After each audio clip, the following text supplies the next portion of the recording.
Welcome.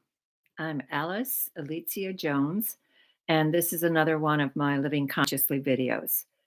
I tried and tried and tried and tried to get on last week, and for some reason, couldn't do it, but managed uh, to do it today by resetting my password and just getting into a, a new frame of reference.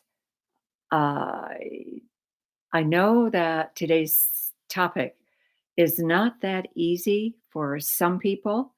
Sending spirit to the light. This part of it is being tuned in with clairaudience, being tuned into the spirit. Part of it is clairsentience, having a feeling that this is something that you need to do because you feel that the spirit, that the soul that has left, uh, is in a state of confusion. And it could be an accidental death. A lot of times, think about what's happening between guns that are going off and people being killed where they least expect to be killed. They could be shopping, or they could be sitting at an outdoor restaurant or wherever. Um, and or the A lot of times, those who have a a tendency to smoke marijuana for relaxation.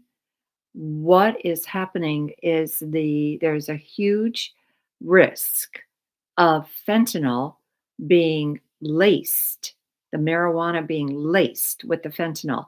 And the fentanyl is so powerful that it can stop the heart of even a very young person. So, this is something that you really might be faced with sooner rather than later. Uh, this week, I attended a funeral of a 22-year-old. I just found out today that roughly the identical time that the 22-year-old transitioned, another one of my fellow ministers that I ordained over about a year and a half ago also transitioned. And she was a lovely, lovely lady, barely 60 years old, was determined not to succumb to her disease, which was pancreatic cancer. But as it turns out, if you Google pancreatic cancer, you will see that typically it might say 2 to 4 months to live, or it's a very short time. She lived almost 3 years after diagnosis. So you can see how valiantly she fought against it. This became Sending people to the light became really critical to me when we moved into the home that we're in right now. And we purchased our first pet. We had been here about, oh gosh, uh, 4 years, 5 years, something like that. And I promised that I would buy a pet for our son who absolutely wanted a dog. And I promised him, I said either seven, he'd have to turn either 7 or 8. And so at his seventh birthday, I told him, look, I said 7 or 8. So we chose the pet at 8 years of age. And he was a little corgi who grew into a very lovely big corgi, but very, very just spunky, and absolutely loved his walks. So when I opened the front door to take him for his walk, he would step out onto the stoop, lift his little head up, and go yip yip yip yip yip, and I knew something was happening. So I tuned in to the front yard, and what I saw in my mind's eye was a entire Civil War encampment in my front yard. And prior to that time, I had seen when I came home at night, there would be like marching figures, a row of four, four, four, just marching towards through the streets. And then when we got to my cul-de-sac, um, they marched down the cul-de-sac and that they seemed to stop when they didn't come up the driveway. I didn't see them anymore after that. And even prior to that, the first year that we were here, we put on a porch. And the first time my furniture was delivered, I was laying on the Chase Lounge, and and as soon as I started to go and feel like I was going to sleep, what happened was that I would be roused awake. And after about the third or fourth time of that happening, I realized, oh gosh, I'm being roused by somebody. So I tuned in to what was going on in the etheric realm around me. And what I saw was a dry well and then a face looking up at me. The face, very dirty, blonde hair, curly, and it had was just like looking up. And the story that I got telepathically from this soul was that he had been just part of a group of soldiers marching towards Bull Run, which isn't that far from here, uh, marching up 123, which is an old road. It's called Ox Road. And it was one of the major routes for the Civil War uh, soldiers. And as he was marching, he apparently stepped into a dry well and disappeared. He got conked out. So he wasn't able to call for help. And when he finally did call for help, there was none coming because the soldiers had all moved on, and they just presumed he had deserted. He hadn't. He absolutely had not deserted. He just disappeared from sight.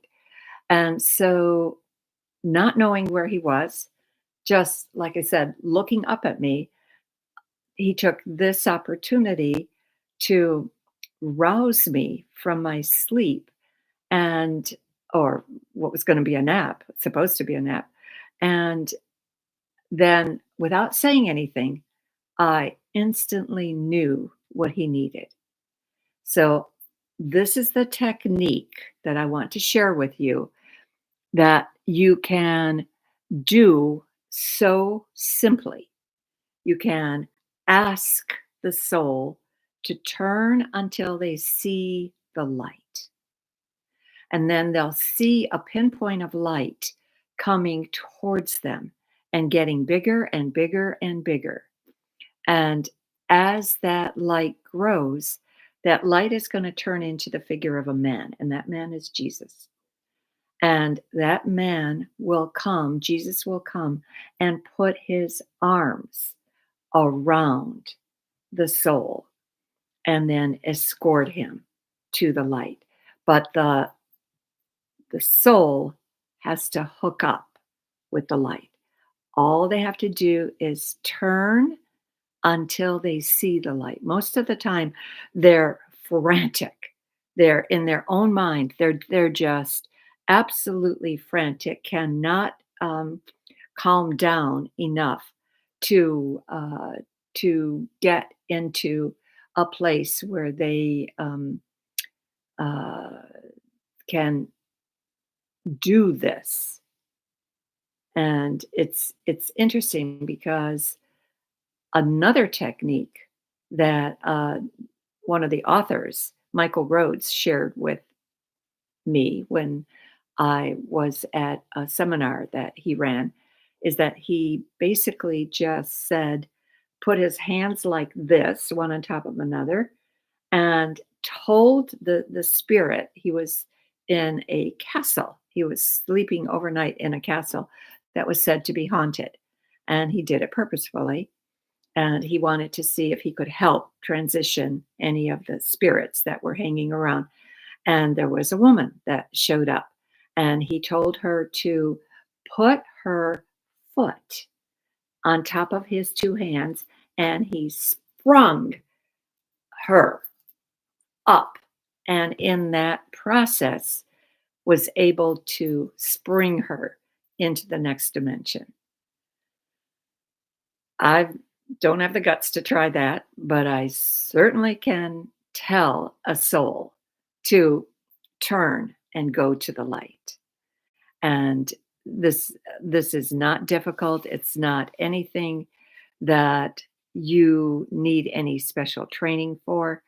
Um, but you absolutely do want to be there for any soul that you feel is trapped between dimensions, or in, I guess, Polish, not Polish, Catholic lingo, they would call it limbo. They could call it purgatory, because when I checked in on this young man who had OD'd with a fentanyl um, laced marijuana cigarette, um, he absolutely did not know where he was. And all he kept doing was just turning round and round and round and round, and just kind of, he was in a mass of gray clouds. And in other at other times, I've seen similar type of situations where the people just did not know where they were, did not have a clue, because no one told them about the possibility of this happening. So they had no way of orienting themselves to this new state, to this new place of being. I really feel that our society does not do anybody a favor by promoting the concept of hellfire and damnation, or you get one life to do it right. And if you don't do it right, you can be condemned to hell for the rest of your life. There are so many people, when they reach the end of their life, they're so petrified to die. They're so afraid because somehow or other, I've had people that have told me about their relatives who kept reiterating what a bad person they were. And they weren't bad at all. They might have had some earthly transgressions, but they weren't bad people. But yet, in their mind, that's what it translated to. So it it's tragic that nobody really in the Western world shares, outside of a very few churches like maybe Unity or Unity Universalist, um, some of the metaphysical churches, they don't share the fact that your transition is guaranteed, provided you go into the light. And most people have, s- if if they know in advance, most people can accept anything if you tell them in advance what they're going to experience. It's those that um, many times suffer that accidental death. Look at what we just experienced a couple weeks ago. 67 people all of a sudden crashed and burned to their death on the Potomac River. Um, 3 planes, including a helicopter. Actually, 4 planes, because there was one in Alaska too. A lot of times when they transition from an accidental death, they are completely confused as to where they are.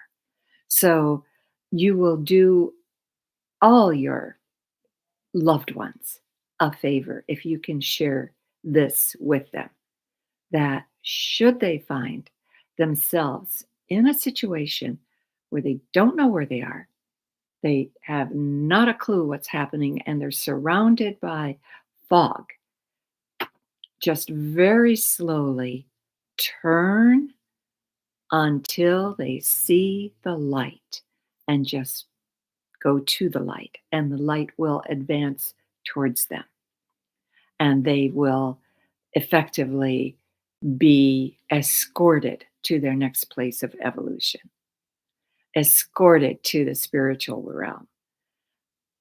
In the case of this young man, when I tuned into him, um, he accepted that for himself and found that he absolutely was given an opportunity to meet up with relatives that had passed before him that were there waiting for him. And he was just so uh, happy about that. And then he also, again, I tuned into him again, and he was part of a group, like one of the 9-step programs, uh, a group of people who were talking to each other about that. And the I saw the intense, um, well, part of it was admiration, but the intense, excuse me, attention, excuse me, that he was given, because he was the last person to come in from the last person to transition. And they just kind of, all the souls that had gathered there had just kind of hung on to his every word as to what it was like, um, where he had come from. So anyway, let's see if there's anything else I need to cover with you. Um, oh, friends will be waiting in spirit, family will be waiting, pets will be waiting. If you've had a special pet that has transitioned, but that you absolutely loved, they too are there and waiting for you to arrive. And so really it's a joyous reunion. I will be happy to read the comments that are coming in on the side. Um, like I said, I reset my password.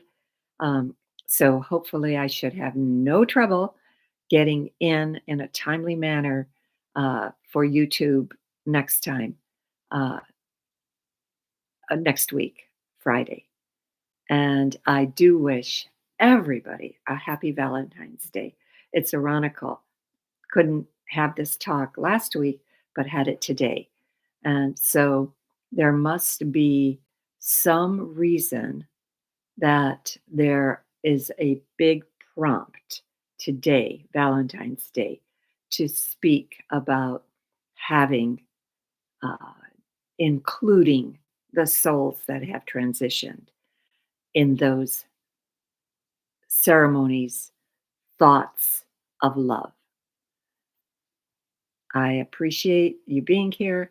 If you want a book on meditation, Own Your Power, Day by Day is probably the best one you're going to find on the bookshelves. You can get it through my website, Alicia, Alicja,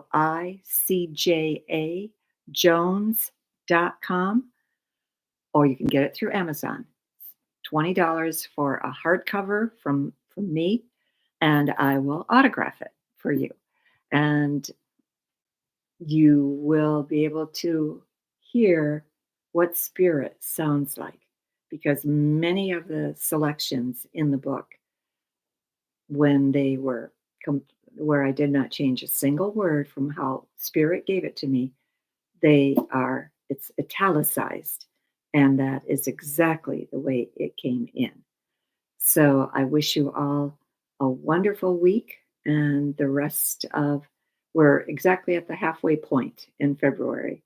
It's so intriguing to me that February is the shortest month of the year, but for whatever reason, always feels like it's the longest. But fortunately, even though we've had two snowstorms, we are blessed with a day that's hovering close to 60. So it does feel like spring is coming. Plus, when I take my walk to Burke Lake, I there's a woman who has a lovely garden that faces the walking trail, and her snowdrops are out, and that's always a joy to behold. So, wishing you the best day and holiday, and wishing you uh, just safe and sound practices that help you become and the person that you really want to be. Give you the impetus and the encouragement and the techniques to follow, to do, to elevate your vibrations. That's what my book is all about. Thank you. I will see you next week.